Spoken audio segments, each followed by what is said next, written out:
হয়েছিল। আজ আর কাল, অনেকে কাল করেছে, অনেকে আজকেও করছে। আমি কালই করে নিয়েছিলাম।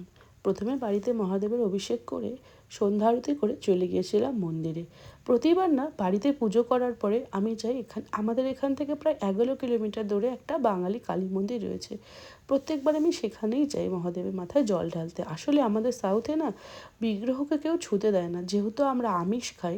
তো আমাদেরকে মন্দিরের কোনো মূর্তিকে, মানে গর্ভগৃহের কোনো মূর্তিকে ওরা ছুঁতে দেয় না। তো সেই জন্য আমরা বাঙালি কালী মন্দিরে চলে যাই। তবে এই বছর আমার আর ওখানে যাওয়া হয়নি। তো আমি আমার বাড়ির সামনে যে মন্দিরটা রয়েছে সেখানেই চলে গেলাম। এখানেও বেশ ধুমধাম করে শিবরাত্রি পালন করা হয়, কিন্তু এদের নিয়মটা সম্পূর্ণই আলাদা। ওরা স্বামী স্ত্রী জোড়ে বসে মহাদেব আর পার্বতীর বিবাহ অনুষ্ঠান সম্পন্ন করেন। পুরোহিত, 4জন পুরোহিত মিলে কাল পুজো করছিলেন, আর এত ভালো একটা পরিবেশ সৃষ্টি হয়েছিল, আসার ইচ্ছেই ছিল না। তবু বাড়িতে তো আমাকে আবার রাতে পুজো করতে হবে, আরও 2 প্রহরে, সেই জন্য বাড়িতে চলে এলাম। তারপরে বাড়িতে পুজোর জোগাড় করে নিয়ে আমিও আরতি করে সুন্দর করে মহাদেবের পুজো করে নিলাম। তো আপনারাও কে কীভাবে কাল শিবরাত্রিটা পালন করলেন অবশ্যই আমাকে একটু কমেন্ট করে জানাবেন। আর হর হর মহাদেব।